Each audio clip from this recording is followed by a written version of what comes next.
Hydrogen ആറ്റത്തിന്റെ കേസിൽ experimentally obtain ചെയ്ത spectral ലൈനിന്റെ വേവ് ലെങ്ത്തും തിയറട്ടിക്കലി ബോർ മോഡൽ വെച്ചിട്ട് പ്രെഡിക്റ്റ് ചെയ്ത വേവ് ലെങ്ത്തും തമ്മിൽ ചെറിയൊരു ഡിഫറൻസ് ഉണ്ടായിരുന്നു.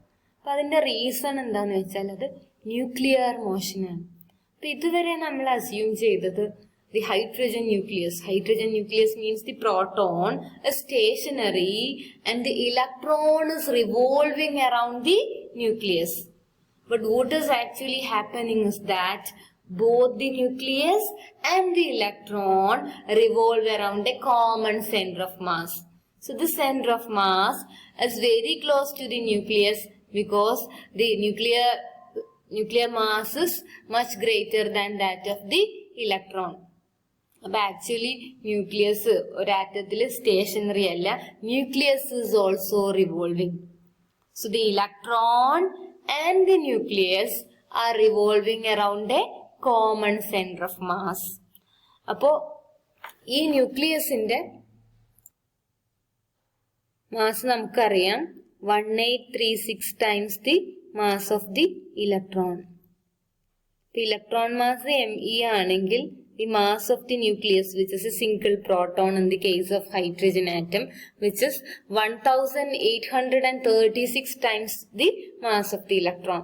So nucleus is having a very high mass compared to that of the electron, and therefore the center of mass of the system is closer to the nucleus. So actually in an atom both the nucleus and the electron are revolving around a common center of mass. So a system of this kind is equivalent to a single particle of mass m prime that revolves around the position of the heavier particle. അപ്പോൾ hydrogen ആറ്റത്തിൽ നമുക്കറിയാം ന്യൂക്ലിയസിന് ചുറ്റും electron revolve ചെയ്യുക എന്നുള്ള കൺസെപ്റ്റാണ് നമ്മൾ ഇതുവരെ എടുത്തത്. ന്യൂക്ലിയസിന്റെ mass capital M, ഇലക്ട്രോണിന്റെ mass small m. So capital M is 1836 times the mass of the electron. അപ്പൊ നമ്മൾ ഇതുവരെ എടുത്തിരുന്നത് nucleus stationary and the electron is revolving around the nucleus. But what is actually happening is that the nucleus and the electron revolve around a common center of mass which is closer to the nucleus because of its heavier mass.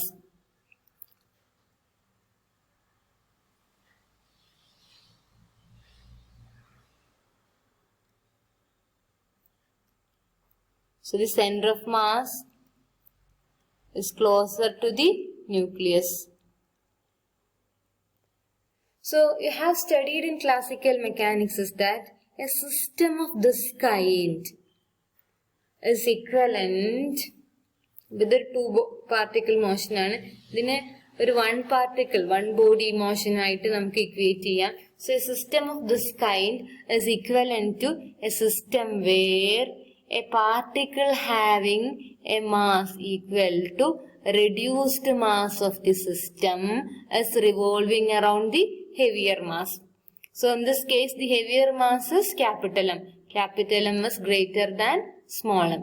So a particle having a mass equal to the reduced mass of this system is revolving around the heavier mass. Heavier mass is nothing but the nucleus. So ഇപ്പൊ nucleus move ചെയ്യുന്നുണ്ട് എന്നുള്ള concept നമ്മൾ എടുക്കുകയാണെങ്കിൽ അങ്ങനെ ഉള്ളൊരു to particle മോഷന് equivalent ആയിട്ടുള്ള ഒരു one particle മോഷനാണ് എന്ത് വരുന്നത്, ഹെവിയർ മാസിന് ചുറ്റും a particle having the reduced mass of the system as revolving. ഇപ്പൊ റിഡ്യൂസ്ഡ് മാസ് എന്ന് പറഞ്ഞാൽ 1/m prime here equal to 1/M plus 1/small m. So 1/m prime is equal to m plus capital M divided by mm. So m prime is equal to small m capital M divided by small m plus capital M. So from this, taking the small m towards left side, we will get m prime by m is equal to capital M divided by small m plus capital M. അപ്പോൾ ഈ M ലെഫ്റ്റിലേക്ക് എടുത്തു കഴിഞ്ഞാൽ നമുക്കിത് കിട്ടി.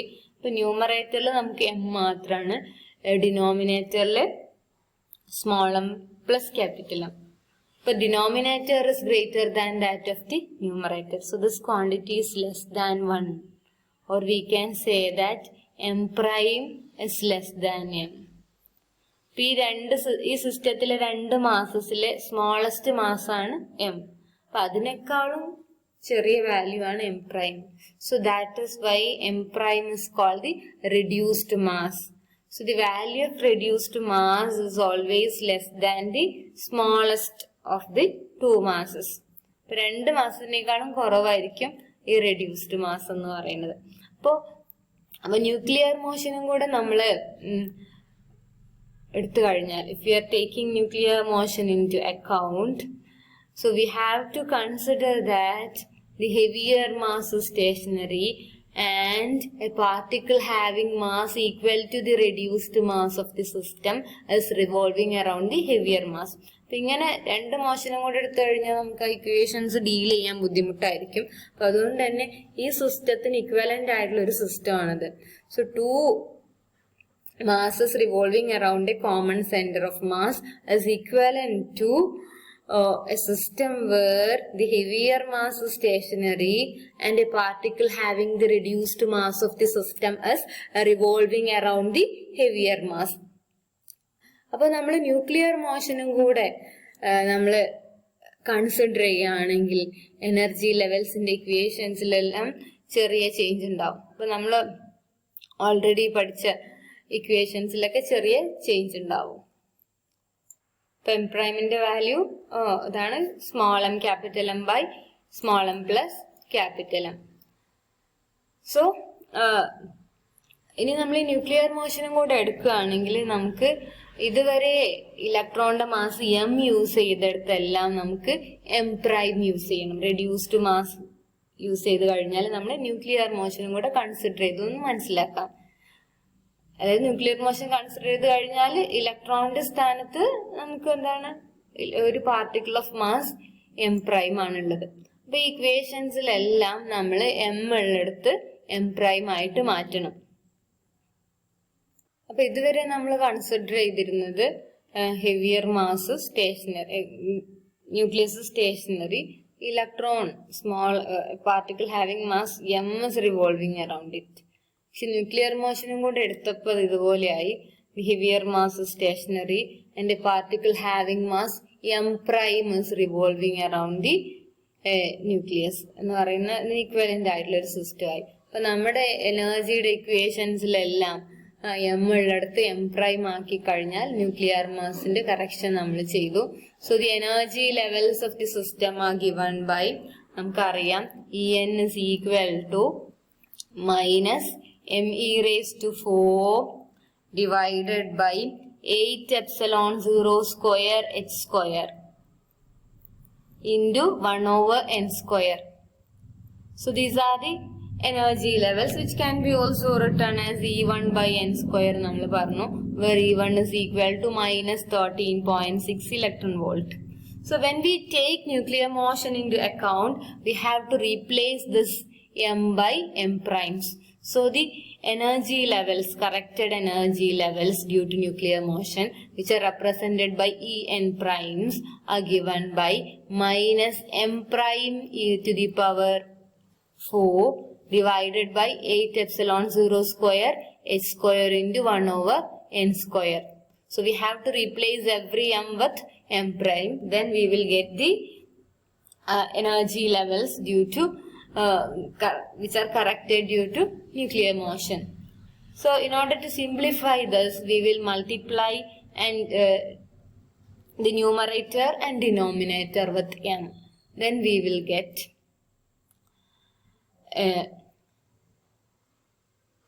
m prime by m into minus me raised to 4 divided by 8 epsilon 0 square h square into 1 over n square.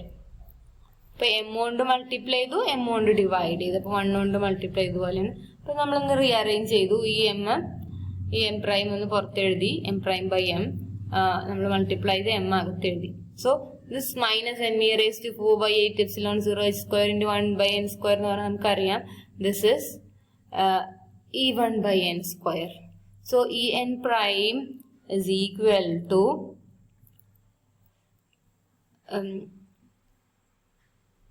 En ആണ് അല്ലേ. ഇത്രയും പാർട്ട് En ആണ് നമുക്കറിയാം. En m prime by m into En അല്ലെങ്കിൽ m prime by m into E1 by n square എന്ന് എഴുതാം. Okay, ഇനി നമുക്ക് ഈ എം പ്രൈം ബൈ എമ്മിന്റെ വാല്യൂ കണ്ടുപിടിക്കണം. നമുക്കറിയാം എം പ്രൈം എന്ന് പറയുന്നത് m capital M divided by M plus capital M. So here m prime and therefore m prime by m is equal to capital M divided by small m plus capital M. Where capital M is the mass of the proton, which is about 1836 times the mass of the electron. So let the mass of the electron is small m and capital M is 1836 m. So in the denominator we have m plus 1836 m. So we have 1836 m divided by 1837 m. So the m's will get cancelled and we have 1836 by 1837, which is approximately 0.99945. So which is less than 1, and therefore m prime is less than m. We have already seen that m prime is less than m, that is why m prime is called the reduced mass. So we have En primes is equal to 0.99945 ENs. So substituting the value of m prime by m, in the case of hydrogen atom we have this. So that means the energy levels, ഇപ്പോൾ നമുക്കറിയാം അതുപോലെ E1 prime is equal to n in 1 കൊടുത്തു കഴിഞ്ഞാൽ 0.9945 E1. P1ന്റെ value നമുക്കറിയാം minus 13.6 electron volt ആണ്. അപ്പൊ നമ്മുടെ initially ഉള്ള energy levels E1, E2, E3, E4 ഇങ്ങനെയാണെന്ന് കരുതുക. E1, E2, E3 അല്ലെ. അപ്പൊ ഈ പ്രൈംസ് എന്തായിരിക്കും? മൈനസ് 0.99945 ഇൻറ്റു E1 അല്ലെ. ഇത് ഒരു E1 നെഗറ്റീവ് വാല്യൂ ആയതുകൊണ്ട് നമ്മളൊരു ഫ്രാക്ഷന് നെഗറ്റീവ് വാല്യൂ കൊണ്ട് മൾട്ടിപ്ലൈ ചെയ്യാണ്. അപ്പൊ നമുക്ക് 13.59 അങ്ങനെ സംതിങ് കിട്ടും. പക്ഷെ അത് ലെസ് നെഗറ്റീവ് ആവാൻ അല്ലെ. മൈനസ് 13.59 സംതിങ് കിട്ടും. പക്ഷെ മൈനസ് ആയതുകൊണ്ട് minus 13.59 is greater than minus 13.6. So the energy levels due to nuclear motion are slightly shifted up. ഇത് 13.6 ആണെങ്കിൽ മൈനസ് 13.6 ആണെങ്കിൽ ദിസ് ഇസ് മൈനസ് 13.59 സംതിങ്. ഇപ്പൊ അടുത്ത ലെവൽ അങ്ങനെ എല്ലാ ലെവൽസും ചെറുതായിട്ട് ഷിഫ്റ്റ് ചെയ്തിട്ടുണ്ടാവും. So due to the nuclear motion, the energy levels of the hydrogen atom are slightly shifted up. So even though we are multiplying it by a fraction, the values will become less negative. So minimum energy minus 13.6 ആണ്. അപ്പോൾ നമ്മൾ ഈ fraction കൊണ്ട് multiply ചെയ്യുമ്പോൾ അതിനേക്കാളും കുറയും. So minus 13.59 something. So that means each energy level is slightly shifted up. So these are E1 primes, E2 primes, E3 primes, etc. So they are slightly shifted up. So due to nuclear motion, the energy levels of the hydrogen atom are slightly shifted up.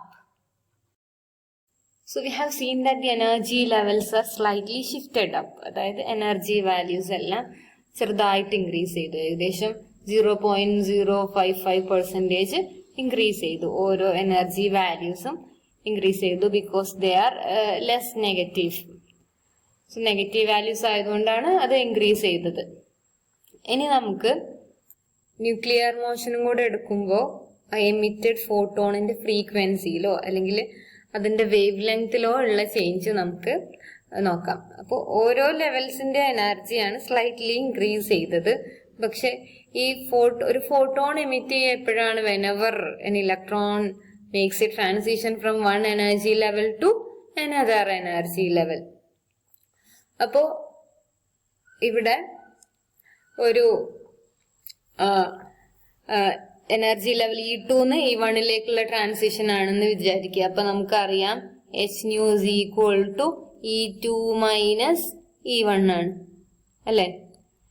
ഇനി നമ്മൾ nuclear മോഷനും കൂടെ എടുക്കുകയാണെങ്കിൽ അവിടെയുള്ള ഫ്രീക്വൻസിയിൽ ചെറിയ change ഉണ്ടാവും. നമ്മൾ അതിനെ ന്യൂ പ്രൈം എന്ന് വിളിക്കാം. H nu prime is equal to E2 prime minus E1 prime. അപ്പൊ E2 പ്രൈം എന്ന് പറയുന്നത് എന്താണ്? E2 പ്രൈമിന്റെ വാല്യൂ നമ്മൾ കണ്ടു. En prime is equal to M prime by M into En എന്ന് കണ്ടു അല്ലെ. സോ നമുക്ക് M പ്രൈം ബൈ M അല്ലെങ്കിൽ അതിന്റെ വാല്യൂ കൊടുക്കാം 0.9945 അല്ലെ. So 0.99945 E2 minus 0.99945 E1.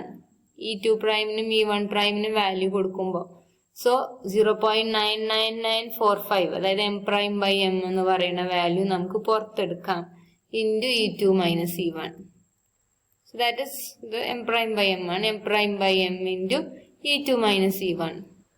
അപ്പൊ എന്ത് സംഭവിച്ചു? ഈ എനർജി ഡിഫറൻസ്, അപ്പൊ ആദ്യമുള്ള energy difference E2 minus E1 ആയിരുന്നു നമ്മൾ ന്യൂക്ലിയർ മോഷൻ കൺസിഡർ ചെയ്തിട്ടുണ്ട് ഇല്ലെങ്കിൽ. ഇനി ന്യൂക്ലിയർ മോഷനും കൂടെ കൺസിഡർ ചെയ്തപ്പോൾ അത് E2 prime minus E1 prime ആയ energy difference. So which is M prime by M times E2 minus E1. പക്ഷെ M പ്രൈം ബൈ M എന്ന് പറയുന്നത് ഒരു ഫ്രാക്ഷൻ ആണ് അല്ലെ. ഈ ക്വാണ്ടിറ്റി ഏതൊരു ക്വാണ്ടിറ്റിയെയും ഒരു ഫ്രാക്ഷൻ കൊണ്ട് മൾട്ടിപ്ലൈ ചെയ്യുമ്പോൾ നമുക്ക് ആ ക്വാണ്ടിറ്റിയെക്കാളും ചെറിയൊരു വാല്യൂ ആണ് കിട്ടുക. നമ്മൾ മൾട്ടിപ്ലൈ ചെയ്യുന്ന ക്വാണ്ടിറ്റി അപ്രോക്സിമേറ്റ്ലി ഈക്വൽ ടു 1 ആണ്, ബട്ട് ലെസ് ദാൻ 1. ഇപ്പൊ slightly less than E2 minus E1 ആയിരിക്കും E2 പ്രൈം മൈനസ് E1 പ്രൈമിന്റെ വാല്യൂ. സ്ലൈറ്റ്ലി ലെസ് ദാൻ, നന്നായിട്ട് കുറവൊന്നും ആയിട്ടില്ല, കാരണം ഫ്രാക്ഷൻ മൾട്ടിപ്ലൈ ചെയ്യുന്നത് ക്ലോസർ ടു 1 ആണ് അല്ലെ. E2 മൈനസ് E1 ആയിരിക്കും നമുക്ക് കിട്ടുക. അപ്പൊ അതിന്റെ അർത്ഥം ഇത് H nu പ്രൈം അല്ലേ. H nu prime is less than H nu, or nu prime is less than nu. So when the nuclear motion is taken into account, the frequencies of the emitted photons are slightly decreased. നമ്മൾ E2 E1 transition ആണ് എടുത്തത്. വേറെ ഏതൊരു ലെവലിനും E3 E2 അല്ലെങ്കിൽ ഒരു P ലെവലിന് Qയിലേക്കോ EP minus EQ ഒക്കെ എടുക്കുകയാണെങ്കിൽ സെയിം തന്നെയാ കിട്ടുക. EP prime minus EQ prime is equal to M prime by M into EP minus EQ എന്നാ കിട്ടുക. എല്ലാത്തിനും ഈ M പ്രൈം ബൈ M എന്ന് പറഞ്ഞ ഫ്രാക്ഷൻ കൊണ്ട് മൾട്ടിപ്ലൈ ചെയ്യേണ്ടി വരും. So the energy even the energy levels are slightly shifted up. The energy difference between two levels decreases when the nuclear motion is taken into account. So since the energy difference decreases, the frequency of the emitted photon is also decreased. And we know that the wavelength is inversely proportional to frequency. And therefore, wavelength ആകുമ്പോൾ തിരിച്ചാണ് വരിക. Lambda prime is greater than lambda. So when nuclear motion is taken into account, the wavelength of the spectral line slightly increases. അപ്പൊ നമുക്കറിയാം ഇങ്ങനെ relation 1 by lambda is equal to R into 1 by നമുക്ക് Balmer സീരീസിന്റെ കേസിൽ നമ്മൾ പഠിച്ചിട്ടുണ്ട് NF square minus 1/NI square എന്നുള്ളത് പഠിച്ചിട്ടുണ്ട് അല്ലെ. അപ്പൊ ഇവിടെ NF NI ഒന്നും ചേഞ്ച് ചെയ്യുന്നില്ല. അപ്പോ ഈ ലാംഡയിൽ ഒരു ചെറിയ ചേഞ്ച് വരിക റിഡ്ബർഗ് കോൺസ്റ്റന്റിലാണ്. അപ്പൊ Rydberg constant inversely proportional to ലാംഡയാണ്. റിഡ്ബർഗ് കോൺസ്റ്റന്റിന്റെ വാല്യൂ നമ്മൾ ഓൾറെഡി പഠിച്ചിട്ടുണ്ട്. R എന്ന് പറയുന്നത് E1/CH ആണ്. പക്ഷെ ന്യൂക്ലിയർ മോഷനും കൂടെ എടുക്കുമ്പം E1 പ്രൈം ബൈ CH ആയിരിക്കും. അപ്പൊ E1ന്റെ വാല്യൂ നമുക്കറിയാം, അത് സ്ലൈറ്റ്ലി -E1/CH ആണ്. സോ R പ്രൈം എന്ന് പറയുന്നത് -E1/CH. അപ്പോ ഇതിന്റെ വാല്യൂ E1 ജസ്റ്റ് ഇൻക്രീസ് ചെയ്യാണ് നെഗറ്റീവ് ആയതുകൊണ്ട്. പക്ഷെ -E1 എന്ന് പറയുന്നത് ഡിക്രീസ് ചെയ്യാണ്. അതുകൊണ്ട് റിഡ്ബർഗ് കോൺസ്റ്റന്റ് എന്ത് ചെയ്യും? So when nuclear motion is taken into account, Rydberg constant decreases. That R prime is less than R. സോ ഇവിടുന്ന് തന്നെ മനസ്സിലാക്കാം വേവ് ലെങ്ത്തും റിഡ്ബർഗ് കോൺസ്റ്റന്റും ഇൻവേഴ്സ്ലി റിലേറ്റഡ് ആണ്, അങ്ങനെയും പറയാം. അല്ലെങ്കിൽ റിഡ്ബർഗ് കോൺസ്റ്റന്റ് എന്ന് പറയുന്നത് -E1/CH ആണ്. അപ്പൊ -E1 ആയതുകൊണ്ട് നമ്മള് E പ്രൈം എന്ന് പറയുന്നത് എന്തായിരിക്കും? നമുക്കറിയാം. അപ്പോ R പ്രൈം എന്ന് പറയുന്നത് -E1 പ്രൈം. -E1 പ്രൈം എന്ന് പറഞ്ഞാൽ -M prime by E1/CH. E1 ഒരു നെഗറ്റീവ് ഉണ്ട്, ഇവിടെ നെഗറ്റീവ് പ്ലസ് ആയി, പിന്നെ ഒരു ഫ്രാക്ഷൻ ആണ്. ഇപ്പൊ ഫ്രാക്ഷൻ E1 കൊണ്ട് മൾട്ടിപ്ലൈ ചെയ്യുമ്പോൾ എന്തായാലും കുറയും. It's surely less than R. ഇപ്പൊ ന്യൂക്ലിയർ മോഷൻ ഉള്ളപ്പോഴുള്ള കൺസിഡർ ചെയ്യുമ്പോഴുള്ള ഡിഫറൻസ് നമ്മൾ കണ്ടു. Energy levels are slightly shifted up and the energy difference between the two levels decreases, and therefore the frequency decreases, but the wavelength increases and a Rydberg constant increases. The energy difference decreases, but the energy levels are slightly shifted up. അപ്പൊ ഇത്രയും changes ആണ് nuclear motion എടുക്കുമ്പോൾ നമുക്ക് കാണാൻ പറ്റുക. അപ്പോൾ nuclear മോഷന്റെ effect നമ്മൾ എടുത്താൽ എമ്മിന് പകരം M പ്രൈം എടുത്തു കഴിഞ്ഞാൽ നമുക്ക് വേവ് ലെങ്ത് സ്ലൈറ്റ്ലി ഇൻക്രീസ് ചെയ്യുന്നതായിട്ട് കാണാം അല്ലെ.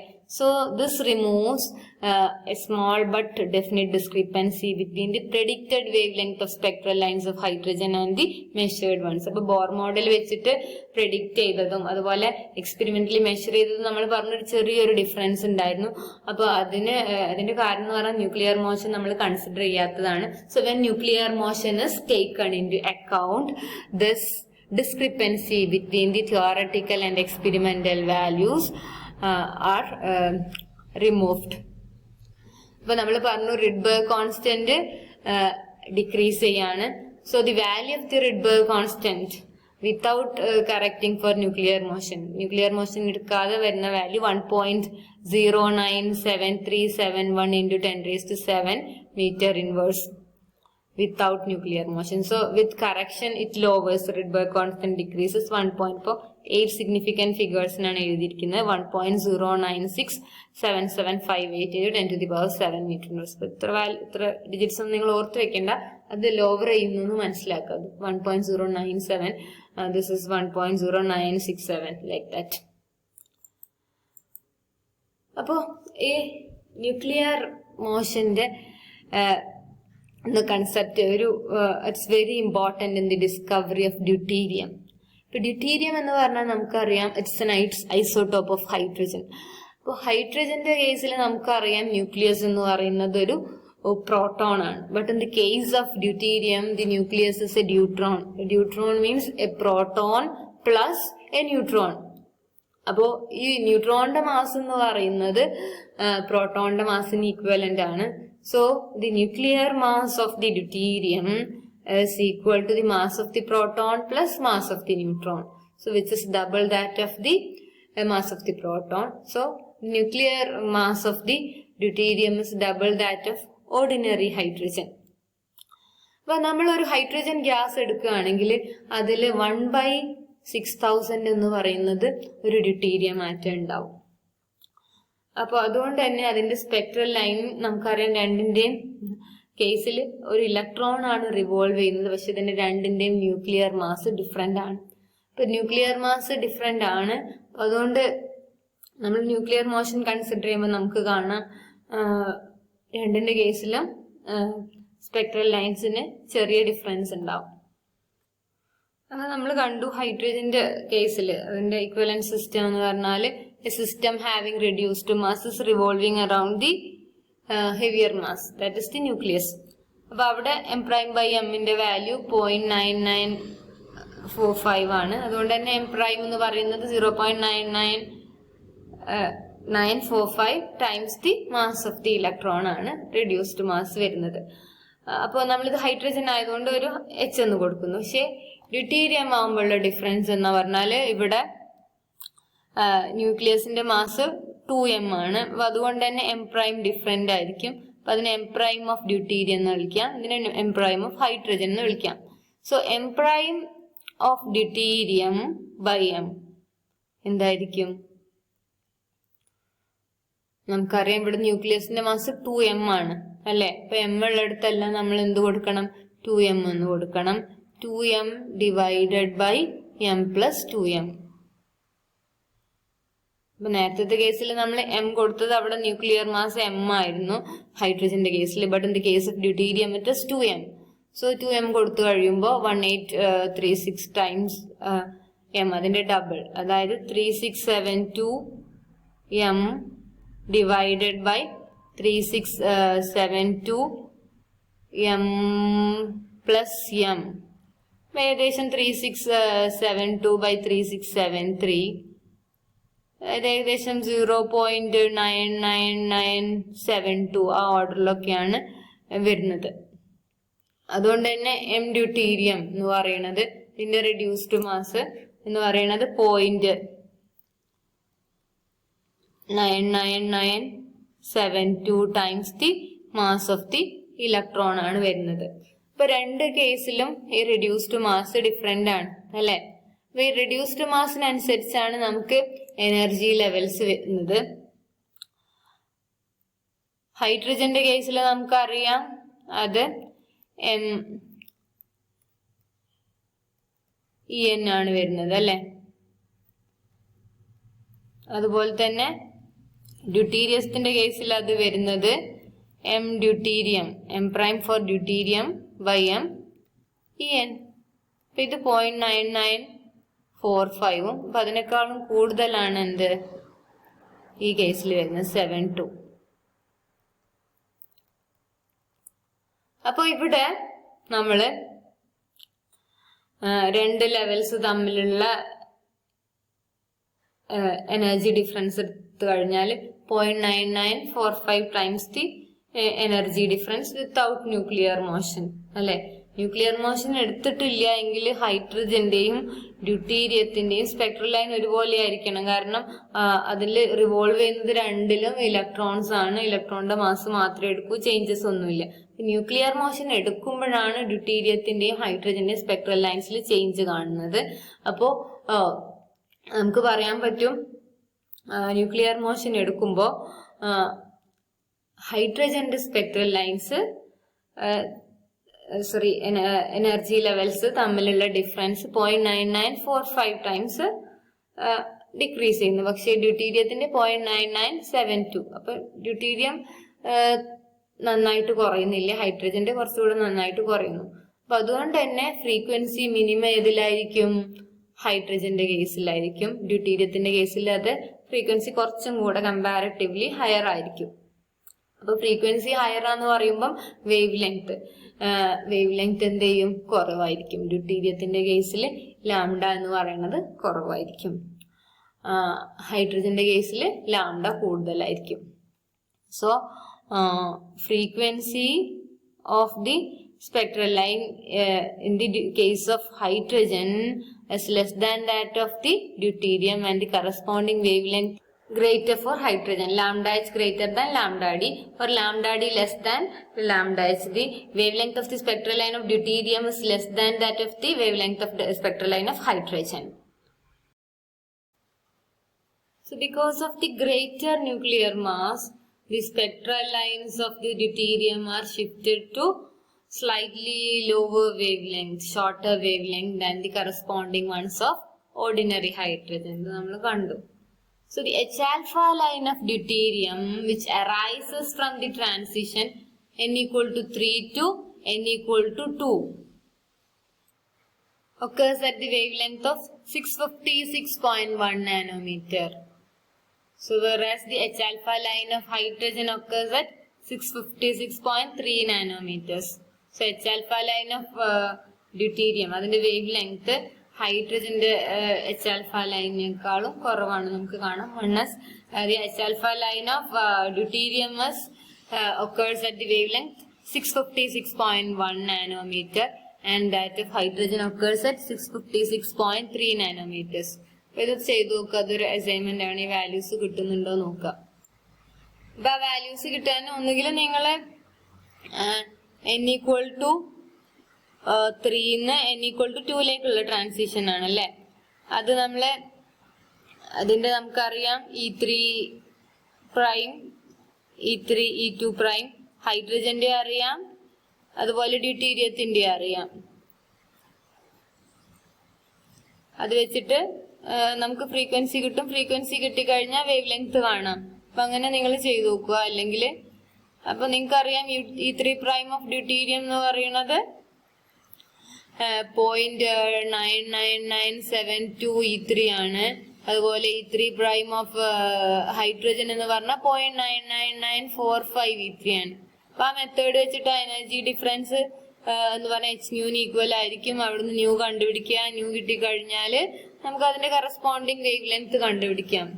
രണ്ടിന്റെയും കണ്ടുപിടിക്കാം. അപ്പൊ ഒന്നുകിൽ അങ്ങനെ ചെയ്യാം, അല്ലെങ്കിൽ നമുക്ക് നേരിട്ട് ബാൾമർ സീരീസിന്റെ ഇക്വേഷൻ നമുക്ക് അറിയാമല്ലേ. 1/λ is equal to, ഇപ്പൊ R എന്ന് പറഞ്ഞാല് ഡ്യൂട്ടീരിയത്തിനും ഹൈഡ്രജനും വ്യത്യാസം ഉണ്ടാവും. അപ്പൊ അത് ഓർക്കുക. -E1/CH എന്നിടുക ഇൻറ്റു 1/, H-alpha ആവുമ്പോ 1/2 സ്ക്വയർ മൈനസ് 1/3 സ്ക്വയർ ആണ്. അപ്പൊ E1 എന്ന് പറയുന്നത് E1 പ്രൈം കൊടുക്കണം. അപ്പൊ H-alphയുടെ ഡ്യൂട്ടീരിയത്തിന്റെ കേസില് E1 പ്രൈം എന്ന് പറയുന്നത് നമുക്കറിയാം 0.99972 E1 ആണ്. അതുപോലെ തന്നെ ഹൈഡ്രജന്റെ കേസിൽ E1 പ്രൈം എന്ന് പറയുന്നത് 0.9945 E1 ആണ്. അപ്പൊ അങ്ങനെ വെച്ചിട്ടും നിങ്ങൾക്ക് കമ്പയർ ചെയ്യാം വേവ് ലെങ്ത്. അപ്പൊ രണ്ട് മെത്തേഡിൽ ഒന്ന് ചെയ്തു നോക്കുക. അപ്പൊ നമുക്ക് കാണാൻ പറ്റും the wave length of the spectral line H-alpha line of deuterium slightly lower than that of the hydrogen. അപ്പൊ ചെറിയൊരു ഡിഫറൻസ് ഉള്ള ഒരു 0.2 നാനോമീറ്റർ ഓർഡറിൽ. പക്ഷെ ഇതാണ് ഈ ഡിഫറൻസ് ആണ്. So this difference in wavelength was responsible for the identification of deuterium in the year 1932 by the American chemist Harold Urey. അപ്പൊ ഈ ഡിഫറൻസ് ആണ് ഡ്യൂട്ടീരിയം ഡിസ്കവർ ചെയ്യാൻ തന്നെയുള്ള കാരണം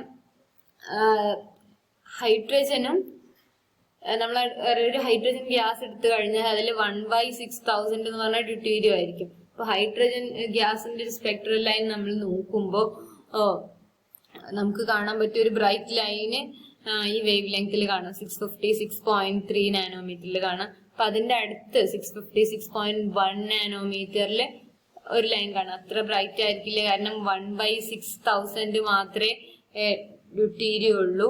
അപ്പൊ ഇതിന്റെക്കാളും 6000 ടൈംസ് ബ്രൈറ്റർ ആയിരിക്കും ഹൈഡ്രജന്റെ H-alpha ലൈൻ. അപ്പൊ ഇങ്ങനെ ഒരു ലൈൻ ഉണ്ടാവാൻ കാരണം അവിടെ ഹൈഡ്രജൻ ഗ്യാസിനകത്ത് പ്രോട്ടിയം മാത്രല്ല ഡ്യൂട്ടീരിയം കൂടെ ഉണ്ട്. പ്രോട്ടിയത്തിന്റെ കോൺസെൻട്രേഷൻ ആണ് കൂടുതൽ, പക്ഷെ അവിടെ ഡ്യൂട്ടീരിയം കൂടെ ഉണ്ട്. അപ്പൊ ആ ഡ്യൂട്ടീരിയത്തിന്റെ ന്യൂക്ലിയർ മാസിലുള്ള ഡിഫറൻസ് കൊണ്ടാണ് അതിന്റെ സ്പെക്ട്രൽ ലൈനിന് ചെറിയ ഒരു ഡിഫറൻസ് വരുന്നത്. So this difference in wavelength was responsible for the identification of deuterium by the chemist Herald in the year 1932. അപ്പൊ ഇങ്ങനെ രണ്ട് സ്പെക്ട്രൽ ലൈൻസ് ഒന്ന് ഡെൻസ് ആയിട്ടും ഒന്ന് ഡൾ ആയിട്ടും കണ്ടു. അതിന് വേവ്ലെങ്ത് ചെറിയ ഡിഫറൻസ് ഉണ്ടായിട്ട് കണ്ടു. അപ്പൊ ഇവിടെ നിന്നാണ് ഡ്യൂട്ടീരിയം അതുപോലെ ട്രിഷ്യം ഒക്കെ കണ്ടുപിടിച്ചത്. Okay, now we can do one problem. A positronium atom is a system that consists of a positron and an electron that orbit each other.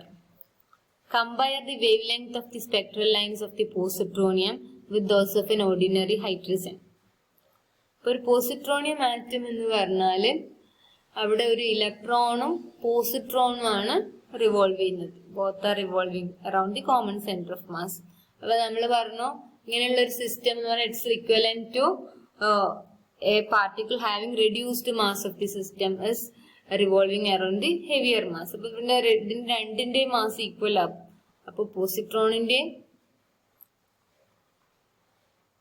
അതുപോലെ ഇലക്ട്രോണിന്റെ മാസ് സെയിം ആണ്. അപ്പൊ അതുകൊണ്ട് ദേ ആർ റിവോൾവിംഗ് അറൌണ്ട് ഏതെങ്കിലും ഒരു particle, ഒന്നെങ്കിൽ positron അല്ലെങ്കിൽ electron. അതിന് റെഡ്യൂസ്ഡ് മാസ് എന്ന് പറയുന്നത് ക്യാപിറ്റൽ എമ്മും സ്മോൾ എമ്മും ഇവിടെ ഈക്വൽ ആണ്. One is positron, one is electron. So M into M divided by M plus M, M square by 2 M by 2 എന്ന് കിട്ടും. അപ്പൊ റെഡ്യൂസ്ഡ് മാസ് ഹാഫായി. പക്ഷെ നമുക്ക് അറിയാം ഓർഡിനറി ഹൈഡ്രജനിൽ റെഡ്യൂസ്ഡ് മാസ് എന്ന് പറഞ്ഞാല് ഏകദേശം 1 ക്ലോസർ ആണ്, 0.99945. അപ്പോ ഈ പോസിട്രോണിയത്തിന്റെ കേസിൽ എനർജി ലെവൽസ് ചേഞ്ച് ചെയ്യുന്നത് M prime by M into N അല്ലെ. എം പ്രൈം ബൈ എം എന്ന് പറഞ്ഞാൽ ഹാഫ് ഇൻറ്റു എൻ. എന്നിന് E1 ബൈ എൻ സ്ക്വയർ എന്ന് എഴുതാം, half into E1 by N square. പക്ഷെ ഇത് പോസിട്രോണിയത്തിന്റെ കേസിൽ, ഓർഡിനറി ഹൈഡ്രജന്റെ കേസിൽ 0.99945 into this E1 by N square ആണ്. അപ്പോ പോസിട്രോണിയത്തിന്റെ കേസിൽ എനർജി ലെവൽസ് തമ്മിലുള്ള ഡിഫറൻസ് ഹാഫ് ആയിട്ട് കുറയും. മറ്റേത് ഏകദേശം 0.9945 നമുക്ക് ഏകദേശം അപ്രോക്സിമേറ്റ്ലി 1 ആയിട്ട് എടുക്കാം. അപ്പൊ അതുകൊണ്ട് തന്നെ റിഡ്ബർഗ് കോൺസ്റ്റന്റ് പോസിട്രോണിയത്തിന്റെ E1 ബൈ CH ആണ് അല്ലെ. അപ്പോ പോസിട്രോണിയത്തിന്റെ കേസിൽ റിഡ്ബർഗ് കോൺസ്റ്റന്റ് എന്ന് പറയുന്നത് എന്തായിരിക്കും? E1 കുറയുമ്പോൾ റിഡ്ബർഗ് കോൺസ്റ്റന്റും ഹാഫ് ആയിട്ട് മാറും. അപ്പൊ അതുകൊണ്ട് തന്നെ വേവ് ലെങ്ത് നമുക്കറിയാം ഇൻവേഴ്സ്ലി പ്രപ്പോർഷണൽ ടു R ആണ്. അപ്പൊ വേവ് ലെങ്ത് എന്ത് ചെയ്യും? എനർജി ഡിഫറൻസ് ഹാഫ് ആവുന്നു, റിഡ്ബർഗ് കോൺസ്റ്റന്റും ഹാഫ് ആവുന്നു, വേവ് ലെങ്ത് ഡബിൾ ചെയ്യുന്നു. So the wavelength of the positronium spectral lines are approximately twice as that of the corresponding lines of the hydrogen spectrum. Exactly പറയാൻ പറ്റില്ല, കാരണം ഒന്ന് 0.5 ആണ്, മറ്റേത് 0.99945 ആണ്. 1 ഈക്വൽ അല്ല. അപ്പൊ ഏകദേശം വേവ് ലെങ്ത് ഡബിൾ ആണ്, എക്സാക്ട്ലി ഡബിൾ അല്ല. So okay.